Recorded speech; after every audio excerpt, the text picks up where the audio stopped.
Vocês podem ficar sentados nas cadeiras, ou no chão, ou nas escadas, onde couberem, mas toda a gente sentado. Quase toda a gente sentado. João capítulo 5, versículo 1 a 8. João 5, 1 a 8, eu vou falar de uma das passagens que eu mais amo falar. Já preguei várias vezes da mesma passagem, mas de assuntos diferentes. Esta é uma das riquezas da Bíblia. É da mesma passagem, nós podemos tirar tantas lições, tantos ensinamentos. E eu hoje queria falar de João capítulo 5, versículo 1 a 8. E diz assim, versículo 1. Algum tempo depois, Jesus subiu a Jerusalém para uma festa dos judeus. Há em Jerusalém, perto da Porta das Ovelhas, um tanque que em aramaico é chamado Betesda, tendo 5 entradas, 5 portas em volta. Ali, nessas portas, costumavam ficar grande número de pessoas doentes, inválidos, cegos, mancos e paralíticos. Eles esperavam um movimento das águas. De vez em quando, descia um anjo do céu, do Senhor, e agitava as águas. O primeiro que entrasse no tanque, depois de agitadas as águas, era curado de qualquer doença que tivesse. Um dos que estavam ali era paralítico, fazia 38 anos. Quando o viu deitado e soube que ele vivia naquele estado durante tanto tempo, Jesus perguntou-lhe: tu queres ser curado? Disse o paralítico: Senhor, não tenho ninguém que me ajude a entrar no tanque quando a água é agitada. Enquanto estou tentando entrar, outro chega antes de mim. Então Jesus disse-lhe: levanta-te, pega a tua maca e anda. E imediatamente o homem ficou curado, pegou a maca e começou a andar. O título da minha mensagem hoje é A Pole Position Divina. Quem é que já ouviu falar deste nome, não é? Desta expressão pole position? É usado no automobilismo para definir quem sai em primeiro lugar. Ou seja, aqueles que têm o melhor tempo, por exemplo, na Fórmula 1, quem tem o melhor tempo nos treinos, tem a pole position, sai em primeiro lugar, sai com uma vantagem em relação a todos os outros. Ou seja, há uma relação entre o mérito da pessoa e o lugar onde ela é colocado. Quem faz o melhor tempo sai em primeiro lugar. Então o título da minha mensagem hoje é A Pole Position Divina, porque Deus tem outros critérios que o homem não tem. E eu hoje queria usar esta história, exatamente uma história bíblica onde Jesus perturba uma fila de acesso a alguma coisa e inverte a ordem lógica e expectável das coisas. Jesus entra numa fila e vocês sabem como é que as pessoas ficam quando a ordem da fila não é respeitada. Imaginem o que é estarem numa fila na Segurança Social. Eu sei que aqui em Portugal não há muitas filas para a Segurança Social. Ou para a renovação do passaporte, ou do cartão de cidadão, ou nas finanças, que toda a gente vai com muita alegria. Alegrei-me quando me disseram, vamos à repartição de finanças. Imaginem o que é estarem na fila e de repente a fila ser perturbada por alguém que inverte a ordem. E quem tira a senha em último é atendido em primeiro. Uma guerra civil seria instalada imediatamente, porque nós não admitimos que alguém que chegue depois passe à nossa frente. E a Bíblia diz no versículo 3 que ali, nas portas, nas 5 portas de acesso a este tanque, costumava ficar uma grande multidão de pessoas doentes, inválidos, cegos, mancos e paralíticos. Então este era um tanque que tinha grandes alpendres com acesso, 5 acessos, e diz a Bíblia, relata a Bíblia, que à porta desses alpendres de acesso ao tanque ficava uma grande multidão de pessoas à espera. E as pessoas que estavam nesta fila de acesso não eram pessoas normais, eram pessoas doentes. A Bíblia relata especificamente pessoas inválidas, cegos, mancos e paralíticos. Se fosse nos dias de hoje, tudo aquilo que era pessoa excluída, nós poderíamos acrescentar, sei lá, viciados, sem abrigo, desempregados, ex-reclusos, imigrantes, todo tipo de pessoas que de alguma maneira sofrem de algum tipo de exclusão, eram as pessoas que estavam nessa porta. Eu não sei que tipo de pessoas nós gostamos de ter à nossa porta. Eu não sei que tipo de pessoas nós gostamos de ter nas filas de acesso à nossa igreja. Eu não sei que tipo de pessoas tu esperas que estejam nas portas para entrar nos auditórios que nós nos reunimos para adorar e louvar a Deus. Mas eu quero-vos dizer que isto é também um retrato, um quadro daquilo que deve ser a igreja. Sabem, existe um princípio natural que nós somos atraídos à mesma espécie. Nós temos a tendência natural de nos juntarmos com aqueles que são da nossa espécie, da nossa maneira. Ou seja, tendemos a juntar com pessoas da mesma faixa etária, tendemos a juntar com pessoas com gostos parecidos, da mesma cor política ou do mesmo clube de futebol. Embora há uma grande maioria de pessoas aqui que se juntam em torno de determinado... Passando adiante. Ou em torno de algum gosto especial, algum hobby especial, ou simplesmente em torno de uma raça, de uma etnia, de uma nacionalidade, ou em torno de uma aparência, ou em torno de um gosto musical. Sei lá, há muitos fatores que nós consideramos ser a nossa espécie, que tendem naturalmente a nos juntar. E infelizmente, muitas pessoas têm um conceito de igreja que é baseado nessa mesma espécie. E muitas vezes ouço falar numa igreja para brancos, numa igreja para negros, ou uma igreja para asiáticos, ou uma igreja para portugueses, uma igreja para brasileiros, ou uma igreja para angolanos, ou uma igreja consoante a etnia ou a nacionalidade, ou até mais, uma igreja para artistas, uma igreja para empresários, uma igreja, sei lá, para desportistas, todo tipo de espécies. E há pessoas que acham que isso é normal porque estamos a atrair de acordo com a nossa espécie. Mas a minha pergunta é: de que espécie é a igreja? A Bíblia mostra que a igreja é fundada em Cristo. Ele é a pedra principal. E sobre essa pedra, Ele edificará a sua igreja.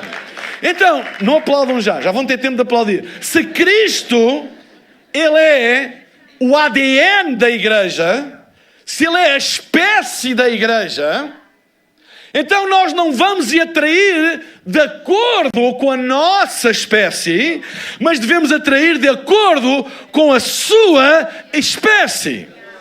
E a pergunta é, então qual é a sua espécie? E que tipo de pessoas vai atrair? Bem, há pessoas que pensam, bem, Ele é filho de Deus, Ele vai atrair os melhores, os perfeitos. Mas a Bíblia explica quem é que Cristo atrai. A Bíblia mostra em João, no capítulo 3, versículo 14 a 15, diz assim: assim como Moisés, no deserto, levantou a serpente de bronze numa estaca, assim também o Filho do Homem tem de ser levantado para que todos os que creem nele tenham a vida eterna. Mais à frente, no capítulo 12 do mesmo Evangelho de João, no versículo 32, diz: e quando, Jesus a falar, e quando eu for levantado da terra, atrairei todas as pessoas a mim. Deixem-me dizer uma coisa: a igreja não é da minha espécie, nem da tua espécie, nem da minha raça, nem da tua raça, nem de acordo com o meu gosto ou com o teu gosto, ou com a minha profissão ou com a tua profissão, ou com os teus hobbies, ou com os teus amigos, ou com as tuas tendências, ou com a tua faixa etária. Não há uma igreja para jovens e uma igreja para adultos, ou de acordo com o teu aspecto cool, ou menos cool, com a tua roupa de marca, ou roupa da Primark. Não tem nada a ver com isso, porque o único fator de atração da igreja é a espécie de Cristo. E a Bíblia diz, quando Cristo é levantado, Ele atrairá todas as pessoas a Ele. Não há ninguém que fique de fora. Não é para os bons, não é para os perfeitos, é para todas as pessoas. Porque se Cristo é levantado na igreja, a Bíblia diz, Ele, um dos sinónimos, uma das consequências, vamos assim dizer, dos frutos de Cristo ser elevado, é a capacidade de atrair todo o tipo de pessoas num mesmo lugar, numa mesma comunhão, numa mesma família, num mesmo sonho, num mesmo caminho, numa mesma visão. Nossa igreja não é uma igreja de jovens, é uma igreja com jovens, mas tem todo tipo de pessoas. Desde jovens... Quantos anos tens, querida? 10. Desde 10 até mais novos, até pessoas bem mais velhas, como o Gabriel. Não é não, o Gabriel é a pessoa mais velha desta sala. Está profetizado. Vocês entendem? Todo tipo de pessoas. Às vezes pessoas perguntam, mas lá na tua igreja ou lá na igreja, vão lá este tipo de pessoas? Que têm este tipo de vida? Sim! Porquê? Porque é uma estratégia de marketing. Eles têm lá bem-vindo a casa. E pensam que é uma estratégia de marketing. Eu quero dizer que a inclusão não é uma opção. A inclusão não é uma decisão, uma estratégia. Não é um assunto de liderança. Inclusão é teologia ortodoxa do Novo Testamento. Quando Cristo é levantado, atrairá todas as pessoas a Ele. E esta é uma marca da centralidade de Cristo numa comunidade, numa comunhão. É a capacidade de atrair pessoas diferentes de mim. Porque se eu não for capaz de atrair pessoas diferentes de mim, sou eu que estou a ser levantado. É a minha etnia que está a ser levantada. É a minha maneira de olhar as coisas que está a ser levantada. É a minha estratégia que está a ser levantada. É a minha visão do mundo que está a ser levantada e não Cristo. Mas quando Cristo é levantado, há pessoas diferentes de mim. Até temos pessoas do Futebol Clube do Porto.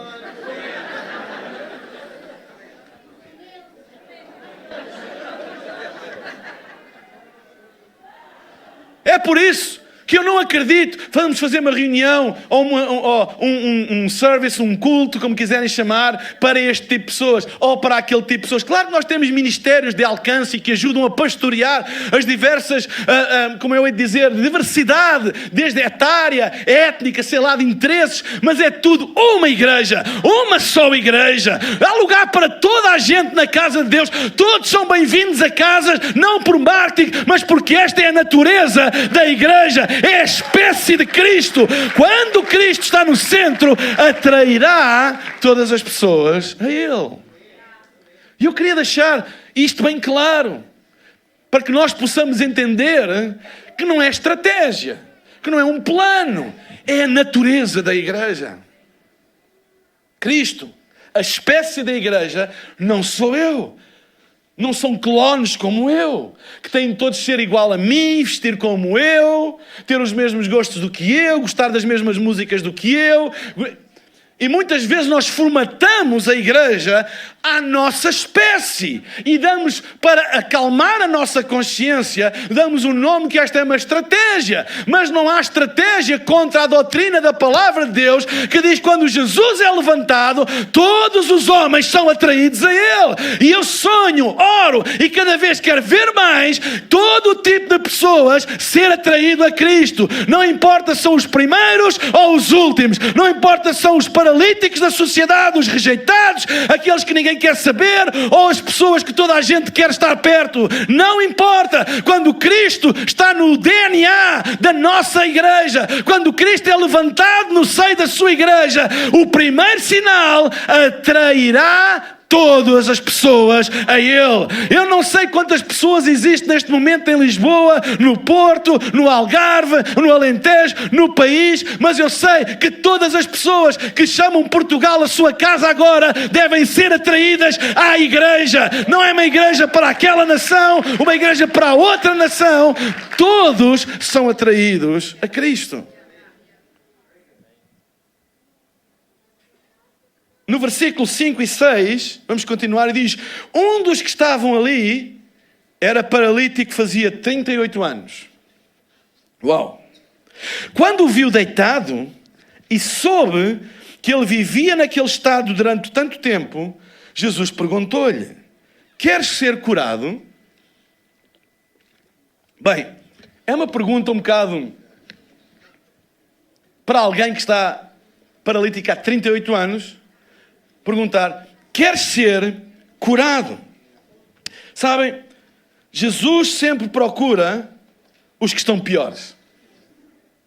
É uma atração que ele tem. Ele nunca vai aos primeiros, ele vai sempre aos últimos. Ele até teve o desplante, vejam bem, de dizer que os últimos serão os primeiros. Ele entrou na fila da Segurança Social e lançou o caos. Imaginem que alguém entrar e dizer assim: pessoal, só para informar que a partir de agora os últimos serão os primeiros. Claro que os últimos ficavam contentes e os primeiros revoltados. Foi por isso que ele foi preso e morto. Porque os primeiros, aqueles que se consideravam os melhores, o povo escolhido, os perfeitos, os dignos da presença de Deus, revoltaram-se porque perceberam que os últimos tinham tanto acesso como eles com Jesus.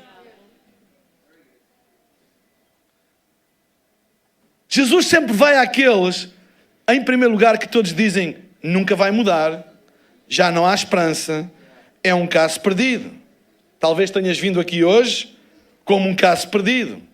Um caso perdido para a ciência. Um caso perdido para os professores. Também há. Um caso perdido para os teus pais. Um caso perdido para os teus familiares. Um caso perdido para a sociedade. Mas deixa-me dizer-te, tu estás na pole position para teres um encontro com Deus. Porque os últimos serão os primeiros. Os que estão no último lugar da fila são eleitos para ter um encontro com Jesus. Ele ama-te e tem uma tendência especial para casos perdidos. É a sua especialidade, são casos perdidos. No versículo 6 diz: quando viu deitado e soube que ele vivia naquele estado durante tanto tempo, Jesus perguntou-lhe: queres ser curado? Alô? 38 anos, paralítico. Eventualmente 38 anos à porta à espera de vez, mas nunca chegava a vez dele. E Jesus chega ao último lugar da fila, não ao primeiro, ao último, e pergunta: tu queres ser curado? Reparem que ele não lhe perguntou: tu queres ser o primeiro? Porque de acordo com a tradição, o primeiro que entrasse no tanque era curado. Mas ele não lhe perguntou: tu queres ser o primeiro? Perguntou-lhe: tu queres ser curado? Na mente do paralítico, ele só poderia ser curado, porque este era o seu sistema de crenças. Na mente dele, ele só poderia ser curado se fosse o primeiro. E Jesus entrou com ele e mexeu com o sistema de crenças dele. E não lhe perguntou se quer ser o primeiro. Perguntou-lhe: tu queres ser curado? E a resposta dele, se vocês continuarem: eu gostava, mas não consigo andar, sou sempre não consigo ser o primeiro. Mas Jesus nunca se referiu a ele ser o primeiro. Só lhe perguntou: tu queres ser curado? Não lhe perguntou. Aliás, a versão, a mensagem, coloca esta expressão, queres ser curado, numa outra forma. Diz: queres ficar bom? Não lhe perguntou: queres te sentir bem? Mas perguntou-lhe, queres ficar bom? Se ele dissesse assim, olha, eu vou-te pôr em primeiro. Fazer aqui um passe de mágica. Tenho todo o poder no céu e na terra. Faço uma transladação. E tu passas assim para primeiro. Uau, quem é que não gosta de ser primeiro? Quem é que não gosta de ser o primeiro nas corridas? Ai, gente tão espiritual. Quem é que não gosta de ser o primeiro na escola? O primeiro. Eu quero ser o primeiro, quero ser o melhor. Eu ontem estava a ouvir uma entrevista de Cristiano Ronaldo na RTP1 e ele disse, o meu objetivo, eu quero ser o primeiro. Eu quero ser o primeiro. Porque o ser o primeiro dá-nos uma sensação de dignidade, de mérito, não é? É bom para o nosso ego, para, não é? O nossa autoestima. Jesus não chegou ao pé dele e disse, olha, vamos ter aqui uma sessão de treinamento que eu quero levantar a tua autoestima. Diz comigo, eu sou o primeiro. Não diz, confessa, ser positivo, eu sou o primeiro. E acredita que vais ser o primeiro. Acredita. Tens de ter fé, acredita que vais ser o primeiro. Não. Chegou ao pé dele e perguntou, queres ser curado? Ou seja, Jesus estava mais interessado em que ele fosse transformado do que ele se sentisse bem. Que ele se sentisse animado, bem com ele próprio. Sabem, há muitas pessoas que às vezes procuram a presença de Deus e a comunhão da igreja para se sentir bem e confortados. E não é nada mau sentir bem e confortados. Mas deixa-me dizer-te uma coisa. O principal objetivo de Jesus não é fazer-te sentir bem e confortável, é mudar-te. É transformar-te. É mudar a vida. Mesmo que isso implique algum desconforto e não sentir tão bem. Porque há pessoas que gostam da ideia de Deus mudar as suas circunstâncias, mas não gostam da ideia de Deus os mudar. Gostam da ideia de mudar as coisas à volta deles, mas não gostam da ideia de mudar o seu sistema de crenças e de valores. Quer ser o primeiro ou quer ser curado? Porque se ele fosse o primeiro, ele continuaria a crer da mesma maneira. Mas Jesus estava-lhe a ensinar que no reino de Deus, o primeiro não quer dizer que tem acesso prioritário. Porque não há mérito no reino de Deus. Há apenas graça. E perguntou-lhe, queres ser curado, mesmo sendo o último? Sabem, nós podemos vir à igreja para nos sentir melhor, mas não ficarmos bons. Não sermos transformados. Há pessoas que pensam que vir à igreja é quase... Eu vou dizer uma coisa. Podem parar de gravar agora. Por causa dos podcasts, a gente nunca sabe nem que isto vai parar. Sério, parem agora, depois comecem. É como que vir quase com uma sala de chuto assistida. Em que as pessoas vêm para tomar uma dose de, sei lá, um estimulante espiritual para saírem na mesma, mas mais animados. Na mesma, mas confortados. Na mesma, mas a sentirem-se melhor com eles próprios.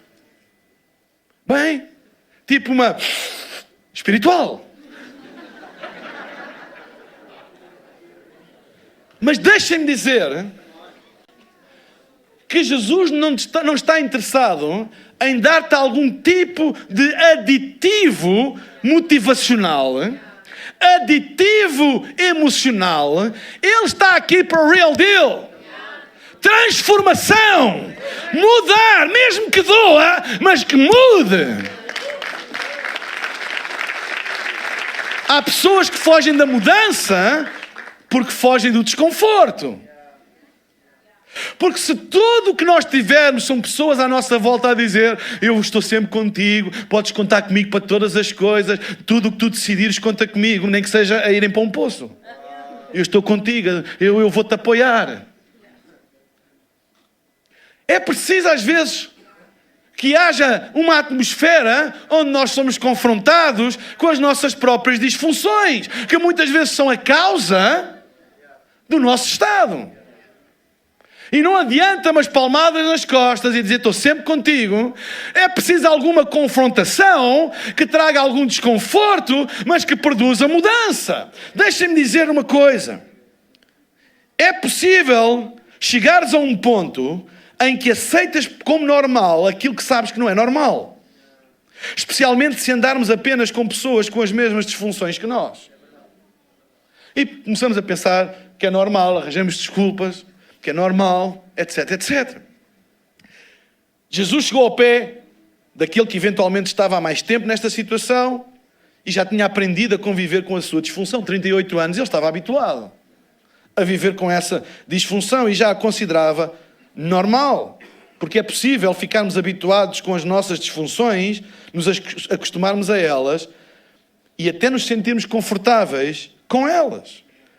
Mas Jesus, quando vem à nossa vida, Ele não vem apenas para nos confortar. Ele também é o libertador. E um libertador é um agitador. Ele é um agitador.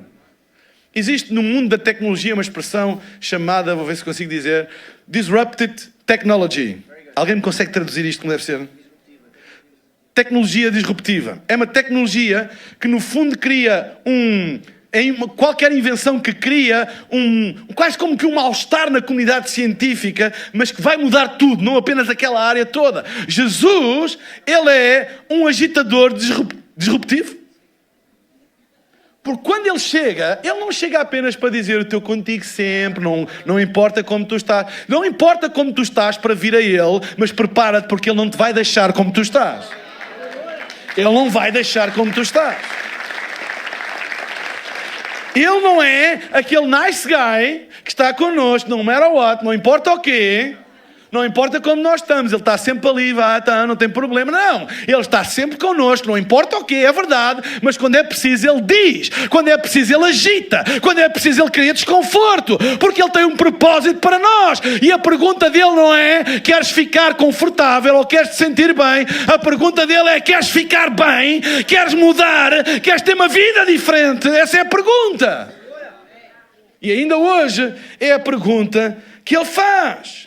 Ele vai incomodar-nos, Ele vai mexer com os nossos hábitos que nos prejudicam, Ele vai mexer naquelas questões que nós queremos enterrar, mas que nos limitam. Ele ama-nos demais para deixar tudo como está e apenas nos fazer companhia para a nossa jornada à mediocridade. Ele não é companheiro para a mediocridade, Ele é companheiro para a mudança, companheiro para a transformação. Mesmo no meio da dor, mesmo no meio do sofrimento, Ele está lá contigo, porque Ele tem um propósito para todas as coisas. Não contes com um Jesus para te dar palmadinhas das costas quando a tua vida está aí para o abismo. Ele confronta, Ele diz, Ele provoca desconforto, porque Ele ama-te demais. Ele tem um propósito para ti, para que tu continuares na mesma. Não, Ele vai mudar a tua vida e a minha. Queres ficar bom? Não tem nada a ver com ficar em primeiro. Porque primeiro tem a ver com mérito. Queres ficar bom? Tu não precisas de ser o primeiro para alcançares a graça de Deus. Jesus hoje não está aqui neste lugar apenas para te fazer sentir bem. Ele tem uma pergunta específica para cada um de nós. Queres ficar bom? Versículo 4 diz assim: de vez em quando descia um anjo do Senhor e agitava as águas. O primeiro que entrasse no tanque, depois de agitadas as águas, era curado de qualquer doença que tivesse. É interessante, nas traduções mais modernas, o versículo 4 não aparece. Nas mais antigas, se vocês repararem, o versículo 4 está entre colchetes. Colchetes é tipo como é que se diz? Um parênteses, mas quadrado. E o que é que isso quer dizer? Quando um texto, e são poucos os textos que assim estão, mas quando um texto na Bíblia está entre colchetes, quer dizer que foi acrescentado na tradução. Houve um escriba que acrescentou, ele não está nos escritos mais antigos, e acrescentou com um propósito, não foi porque lhe deu na cabeça, para explicar alguma coisa que eventualmente ele achava que não estava claro para quem lesse. E neste caso, o que é que não estava claro? Neste caso não estava claro porque é que uma multidão se reunia à volta daquele tanque de Betesda e não à volta de outros tanques. Porque é que eles estavam lá, especialmente os doentes. E ele explica que havia uma crença, na altura, que aquele tanque era visitado por um anjo do Senhor que tocava, agitava as águas e que a primeira pessoa a entrar dentro do tanque seria curada. Então, o versículo 4 explica porque é que esta multidão estava lá. Mas indica que isto apenas era uma crença. Não há evidência bíblica nenhuma que era algo vindo de Deus e que Deus realmente fazia assim. Era uma crença como tantas outras crenças que existiam e ainda existem e que arrasta multidões porque as pessoas acreditam naquilo. E acreditavam que o primeiro a entrar no tanque seria curado. E daí essa quantidade de pessoas. A nova versão internacional, nova versão internacional, vem com uma nota de rodapé que diz: o versículo 4 foi, sem dúvida, inserido posteriormente por um escriba a fim de explicar porque um grande número de pessoas ficava à espera ao lado do tanque. Ou seja, era isto que as pessoas acreditavam. E a base daquilo que eles acreditavam era: o primeiro a entrar alcançará favor divino. E esta é a base da religião. Mérito. A cura era baseada numa relação causa e efeito. A causa é ser o primeiro, o efeito é ser curado. Quem for o primeiro será curado. Quem for o melhor está à frente dos outros. Quem for melhor do que os outros, mais alcança de Deus. Esta é a base da religião. Quando Jesus interrompeu a fila, ele não apenas interrompeu a fila para interromper a fila. Ele quis fazer uma declaração de como funciona o reino de Deus. O reino de Deus não funciona por mérito humano. Por isso, ele não lhe perguntou: queres ficar em primeiro? Mas perguntou-lhe: queres ficar bom? Mesmo sendo o último. Esta foi a pergunta. E foi isso que baralhou a cabeça do paralítico. Ele começou-se a justificar. E diz: eu gostava, mas eu não tenho ninguém que me leve ao tanque para chegar em primeiro lugar. Eu gostava, mas eu não posso, porque eu nunca vou conseguir chegar em primeiro lugar. Esta é a mentalidade da religião.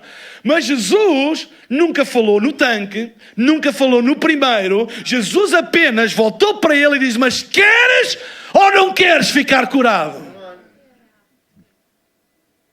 Esqueceu a posição, esqueceu a tradição, esqueceu a crença popular e perguntou-lhe: não é pelo teu mérito, não é por estares em primeiro, mas é por estares aqui comigo. Eu estou-te a perguntar, mesmo estando no último lugar, queres ficar curado? Uau!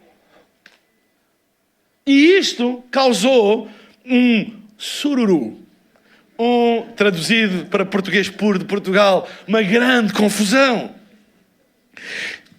Aquilo que era uma desvantagem na mentalidade dominante da altura, na crença popular, de repente, por causa de uma pessoa, desapareceu.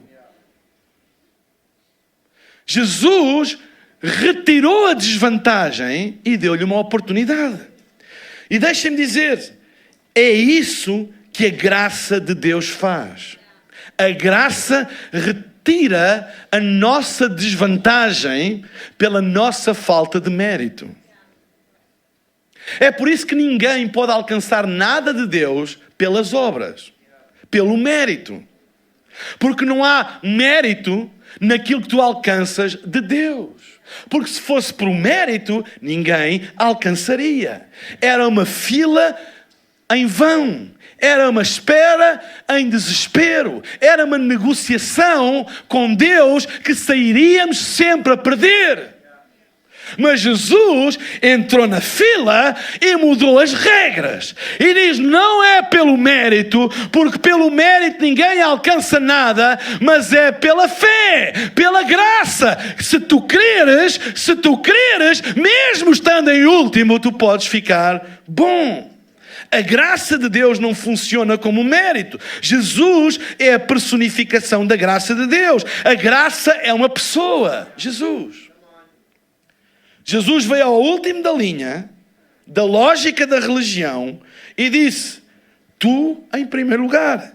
Pois para a graça, quanto mais desesperada for a tua situação, maior é a oportunidade de seres por ela alcançado. Porquê? Porque quando nós julgamos que temos mérito, nós caímos da graça de Deus. Como é que se cai da graça de Deus? Quando achamos que temos mérito. Quando achamos que é pelas nossas obras que nós alcançamos alguma coisa, nós caímos da graça de Deus. Porque ninguém pode receber nada de Deus por mérito. Nada. Ninguém alcança pelas suas próprias obras, apenas pela graça. É por isso que quando muitas vezes nós estamos em posições em que achamos que somos os piores, que não merecemos nada, que não temos absolutamente direito a nada de Deus, é exatamente aí que Deus nos quer.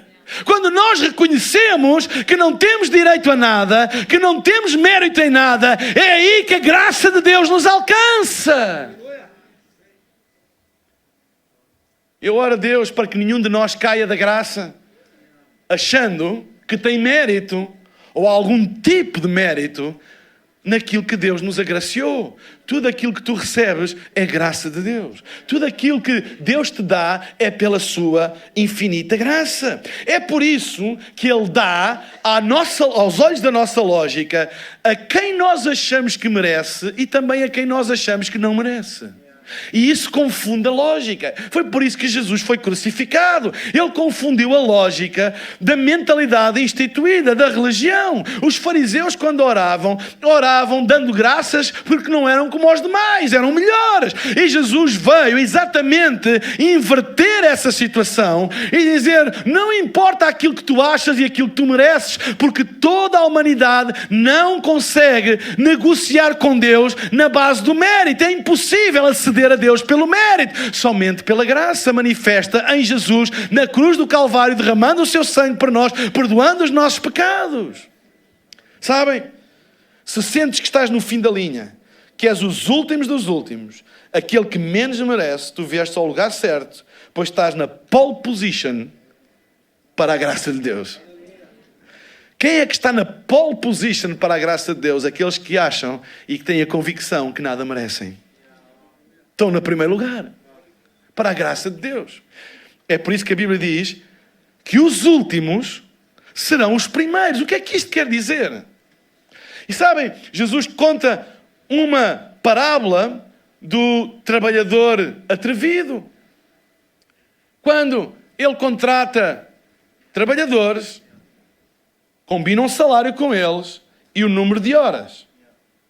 Depois, alguém que vem mais tarde, que trabalhou menos horas, e quando foi à altura de receber, recebeu o mesmo do que aqueles que trabalharam mais horas. Isto, à luz da nossa lógica, não está correto. Quem trabalha mais deve receber mais. Mas, à luz da graça de Deus, não importa se tu és crente há muitos anos ou se tu hoje recebes Jesus. Não importa se a tua vida é assim ou se a tua vida é assado. Não importa, porque a graça de Deus é abrangente a todos aqueles que reconhecem que não têm mérito. Jesus virou-se, na parábola, o Senhor virou-se para os trabalhadores e disse: mas eu faltei à palavra com vocês, quando eles reclamaram: como é que este, que vem há menos tempo, ganha tanto como nós? Ele disse: mas há alguma coisa que eu combinei contigo que vocês não receberam? Ele disse: não, nós recebemos o que tu tinhas prometido, então fiquem contentes e alegrem-se por eu poder dar o mesmo àquele que menos merece do que vocês. Esta é a base do Evangelho. Não é pelo mérito. Às vezes nós, na nossa lógica e comparação, podemos achar que ele merece mais, eu mereço menos, o outro merece menos do que eu mereço, etc, etc. Mas levanta as tuas mãos e dá graças a Deus, porque a graça de Deus não é pelo mérito, mas é através de Jesus na nossa vida. Enquanto a banda sobe, eu queria falar de 3 aspectos rapidamente, factos sobre a graça de Deus. A graça de Deus desrespeita a ordem e prioridades da lógica. Não há nada de lógico na graça de Deus. A graça de Deus às vezes confunde. Como é que Deus pode abençoar aquela pessoa? Como é que Deus pode usar aquela pessoa quando eu acho que eu sou melhor do que Ele?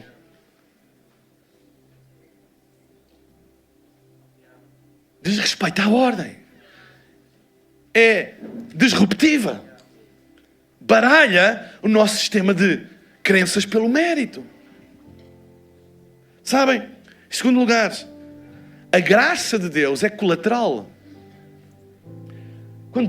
Quando Paulo e Silas estavam na prisão, conhecem a passagem? Eles estavam presos em correntes, nos pés e nas mãos. E diz que à meia da noite eles começaram a louvar a Deus, a cantarem músicas da Hillsong. Começaram a louvar a Deus, a louvar a Deus. E diz que o anjo do Senhor, como que um tremor de terra, abanou a prisão e eles foram, as cadeias, as correntes caíram e as portas da prisão se abriram. E nós pensamos, uau, o louvor liberta-nos.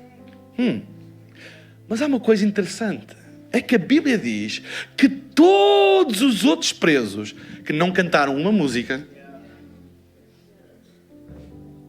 que se calhar alguns até estavam a amaldiçoar o facto de estarem ali, que não confessaram a palavra, diz que todos foram livres. Que coisa estranha. Se fosse mérito, causa e efeito, os que louvavam a Deus eram libertos e os outros continuavam presos. Mas esta é a riqueza. Esta é a profundidade da sublime, inexplicável graça de Deus. Como se explica isto? Não se explica. Que Deus é este que liberta os que o louvam e os que não o louvam? A graça é colateral. É por isso que eu acredito que a graça de Deus sobre a sua igreja é colateral. Abençoa a cidade onde nós estamos, abençoa o país onde nós estamos, mesmo aqueles que não acreditam em Deus, porque a graça é colateral. Bendita a graça de Deus. Em terceiro lugar, a graça de Deus é como pescar à rede, não é como pescar ao fio, à cana. A cana, não é? Com o fio de nylon, um de cada vez. A rede arrasta, arrasta, arrasta.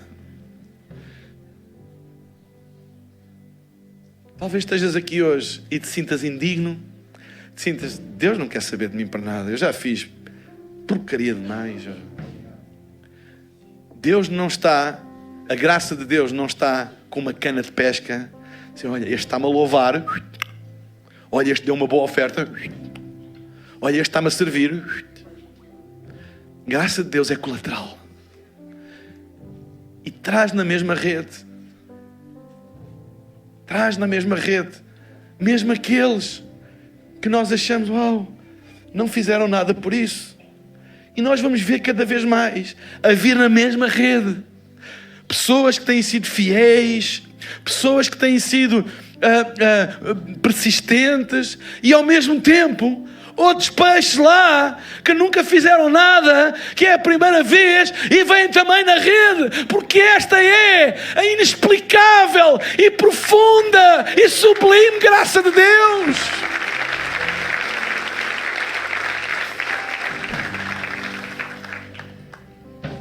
E nós devemos nos alegrar com isso e dizer: bendito é o Deus da graça. Bendita é a sua graça que nos alcança. Deus é um Deus de graça, que faz com que o sol nasça e aqueça os que creem e os que não creem, e a chuva caia e molhe e fertilize os campos daqueles que creem e daqueles que não creem. A graça é como uma pesca de rede, arrasta todos, para que todos tenham a chance de ter um encontro com Deus. E quando temos um encontro com Deus, a pergunta é sempre: queres mudar? Queres que eu te transforme? Lembra, Ele é o nosso libertador. É o nosso transformador. Ele não é apenas um nice guy para nos dar palmadinhas nas costas, para sermos alcançados com graça e continuar tudo na mesma. Eu garanto que Ele vai andar contigo todos os dias, e se for preciso criar desconforto para que o rumo da tua vida mude, Ele vai fazer, porque Ele ama-te demais para te deixar como tu estás. Eu vou pedir para todos ficarmos de pé na presença de Deus.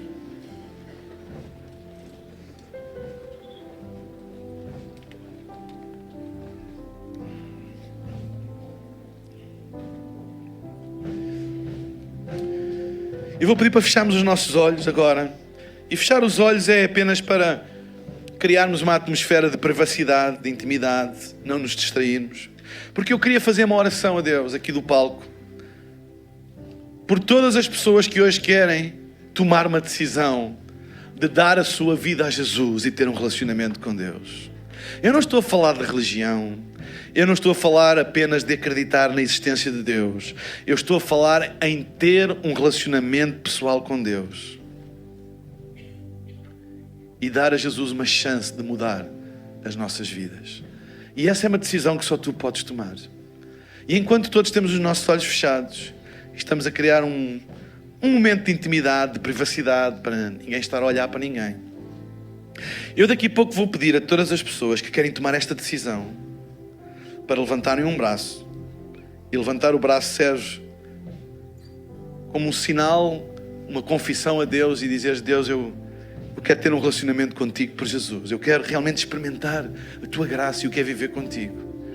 E serve também para eu poder dirigir-te numa oração aqui do palco, e tu poderes repetir aí da plateia, porque a Bíblia diz que se o teu coração creres e com a tua boca confessares, serás salvo. Esta é a maior decisão da tua vida, porque é uma decisão que muda o teu presente, muda o teu futuro e muda a tua eternidade. É uma decisão simples, dizer: eu quero Jesus na minha vida. Não é porque eu mereço, mas é porque Ele me ama. Eu quero Jesus na minha vida. Eu quero ter um relacionamento pessoal com Deus. Eu quero experimentar o que é viver de acordo com o propósito pelo qual eu fui criado. Eu não vim aqui por acaso, eu não nasci por acaso, eu não sou um acidente. Eu estou aqui porque Deus assim o entendeu. E eu quero viver de acordo com o propósito para o qual eu vim a este mundo. Só Jesus pode te dar esse propósito, porque foi Ele que o criou. Enquanto todos temos os nossos olhos fechados, eu vou fazer este convite, este apelo a todas as pessoas que estão aqui e hoje querem tomar esta decisão e querem dizer: eu quero Jesus na minha vida. Eu quero fazer essa oração também. Eu quero dar a minha vida a Jesus e ter um relacionamento com Deus. Enquanto todos temos os nossos olhos fechados, eu vou pedir que no lugar onde tu estás, agora mesmo, em nome de Jesus, tu levanta um dos teus braços. Levanta um dos teus braços agora. Levanta bem alto. Eu estou a ver braços levantados em todo o auditório. Vá lá, levanta. Não tenhas vergonha. Levanta. Fica com o teu braço levantado. É apenas um gesto, mas é um gesto que vai mudar a tua vida. Porque é uma confissão diante de Deus de que tu reconheces que precisas de Jesus e que precisas de ter um relacionamento com Deus. Fica com o teu braço levantado. Vou dar mais 2 segundos para levantares o teu braço. Fica o teu braço levantado. E vou pedir para repetires esta oração comigo. Aliás, eu vou pedir a toda a igreja para repetir esta oração comigo e juntar-se a estas pessoas. Somos uma família. Digam comigo: Pai Celestial, muito obrigado pelo teu amor. E porque o teu amor hoje me alcançou. Perdoa os meus pecados e dá-me uma vida nova em Cristo. Ajuda-me a viver e a experimentar o propósito pelo qual eu fui criado. Eu te peço, em nome do Senhor Jesus, e para a tua glória, e toda a gente diz bem alto: vamos dar uma grande salva de palmas a Jesus por estas pessoas.